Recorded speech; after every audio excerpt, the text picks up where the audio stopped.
जय गुरु जी संगत जी। आज हम दिव्य आभा से 88th सत्संग सुनेंगे, जिसका शीर्षक है एक तकिया भरोसे।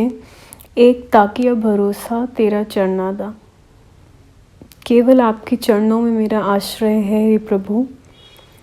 मुझे विशेष किंतु असाधारण कारणों से अपनी अच्छी नौकरी छोड़नी पड़ी। मुझे विश्वास था कि मुझे मेरे अति उत्तम अनुभव के कारण मुझे कहीं भी नई नौकरी मिल जाएगी, पर ऐसा नहीं रहा।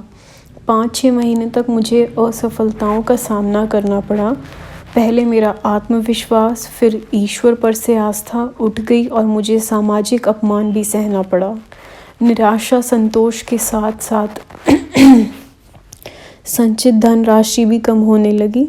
अंत में मैं अपनी पत्नी को कहने लगा कि कहीं से जहर लाकर अपना जीवन समाप्त कर लेते हैं।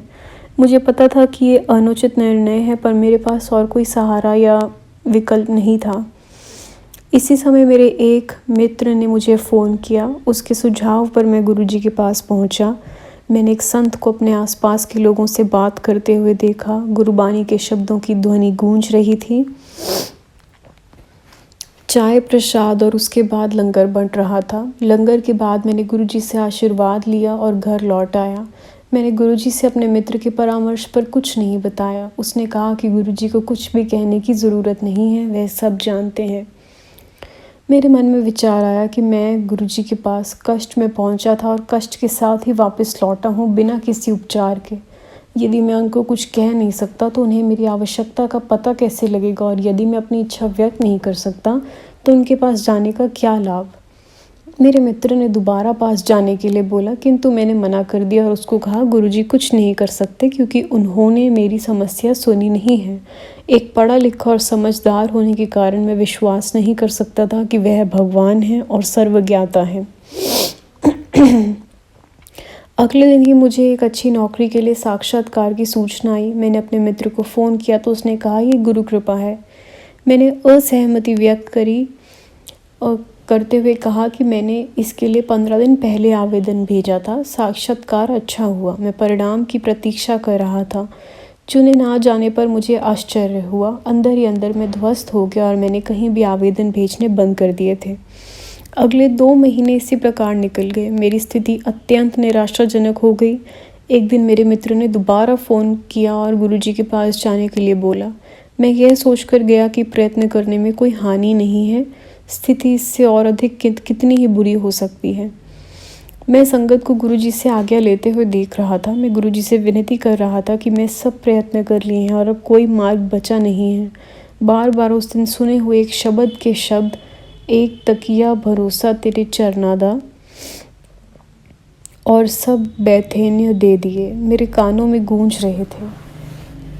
कोई 1 दर्जन लोग बचे होंगे जब गुरुजी मेरे पास आए। वह बोले, होर वही तू किद्दा आया है। स्पष्ट रूप से गुरुजी को पता था कि मैं उनके अस्तित्व पर संशय किया था। मैं अशक्त और अवाक रह गया। बहुत प्रयत्न के साथ मैं धीमे से गुरुजी ही कह पाया था। इतने में उन्होंने पूछ लिया कि मैं किसके साथ आया हूँ। कठिनाई के साथ मैंने उत्तर दिया कि मैं अपनी पत्नी के साथ आया हूँ। तो उन्होंने उसे बुलाने के लिए कहा। मैं भागकर बाहर गया और उसे बुलाकर अंदर लाया। गुरुजी ने उसका नाम पूछा और बोले, चल जा, तेरा कल्याण कर दिता। अगले 2-3 मिनट तक मैं अपने स्थान से उठ नहीं पाया। गुरुजी का आशीर्वाद मिलने के बाद मैंने दोबारा आवेदन भेजने शुरू कर दिए। मुझे इंटरनेट पर एक रिक्त स्थान दिखाई दिया। मैंने आवेदन भेजे और अगले दिन मुझे साक्षात्कार के लिए बुलावा आ गया। वह कंपनी के प्रबंध निर्देशक और वीपी से मिला और ऐसा लगा जैसे वह मेरी वेट ही कर रहे हों। 10 मिनट के बाद मुझे नियुक्ति पत्र मिल गया। उसी शाम मैं गुरुजी के पास अपने कुकर्मों की क्षमा याचना करने गया। मुझे अपनी भूल का आभास था, परंतु उससे अधिक आवश्यक मैं उनका धन्यवाद करना चाहता था। जब चलने का समय हुआ तो मैं पंक्ति से आगे निकलकर उनके पास गया। उन्होंने मुझे देखकर अपने कान मेरी ओर कर दिए। मैंने उनको बताया कि मैं 9 महीने से बेकार था और उनकी दया से मुझे नौकरी मिली है। गुरुजी पहले तो चुप रहे, फिर बोले, जा फिर ऐश कर। उनके शब्द सत्य सिद्ध हुए हैं। न केवल मुझे कार्य करने में आनंद आता है, मेरे सब कार्य भी सुचारू रूप से पूरे हो जाते हैं। मेरे सहकर्मी प्रभावित है, परंतु मुझे पता है कि ये गुरुजी ही कर रहे हैं। मैं अपने साथियों को कहता हूँ कि पहले मैं केवल जीवित था, पर अब मैंने जीना सीख लिया है। जय गुरु जी। क्षणिक उपचार। जिसने पीड़ा दी है वही उसकी दवाई भी देगा। पहली बार जब मैं गुरुजी के पास गया तो मेरे घुटनों में बहुत दर्द हो रहा था। मैं एक डॉक्टर के पास गया जिसने कहा कि घुटनों के अस्थिर क्षतिग्रस्त हो गए हैं। मुझे विश्वास करने का और घुटनों को ना हिलाने का परामर्श दिया गया, साथ ही दवाइयाँ भी दी गई। पीड़ा असहाय थी। जब मेरे मित्र ने मुझे फ़ोन कर गुरुजी के पास जाने के लिए कहा तो मैंने उसको बताया कि मैं तो गुरुजी के पास नौकरी के लिए विनती करने गया था और वहीं पर मेरे अस्थिबंध क्षतिग्रस्त हो गए थे। मेरा मित्र चुप रहा। 2 महीने के बाद घुटनों का शूल समाप्त हो गया। जब मैं अपने मित्र को दोबारा कहने पर दोबारा गुरुजी के पास गया तो मेरे घुटनों में फिर से दर्द शुरू हो गई। इस बार मैं डॉक्टर के पास गया तो उसने एक महंगे उपचार की सलाह दी। मेरे पास अधिक धन नहीं है और घुटनों के दर्द के साथ उनके पास जाना भी कठिन हो गया। मेरे से चला भी नहीं जाता था। एक दिन मैंने गुरुजी से इस पीड़ा को सह पाने की शक्ति के लिए उनका आह्वान किया। मैं अत्यंत कठिनाई के साथ अपने आप को कार में घुसा पाया और उसे चलाकर एम्पायर स्टेट पहुंच पाया। उस दिन चलते हुए मैंने गुरुजी से विनती करी, तुम ही ने दर्द दिया है, तुम ही दवा देना। और अगले क्षण वह पीड़ा खत्म हो गई। निश्चित करने के लिए कि मेरा घुटना बिल्कुल ठीक है, मैं डॉक्टर के पास गया।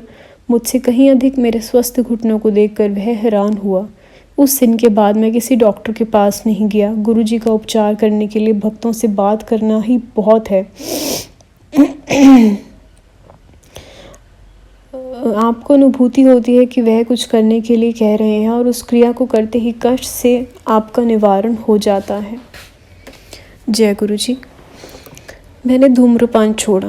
मैं रोज़ 30 से 35 सिगरेट पीता था और तेज़ अम्लता और उदर समस्या से पीड़ित रहता था। एक दिन सिगरेट पीते हुए मुझे लगा कि गुरुजी सिगरेट बंद करने का आदेश दे रहे हैं। मैंने सिगरेट का वह डब्बा फेंक दिया। अब मुझे पता है कि गुरुजी ने ऐसा क्यों करवाया। मेरे डॉक्टरों ने बताया कि ऐसा ना करने से मुझे उदर व्रण हो सकता था, जो कालांतर में असाध्य कैंसर का रूप ले लेता।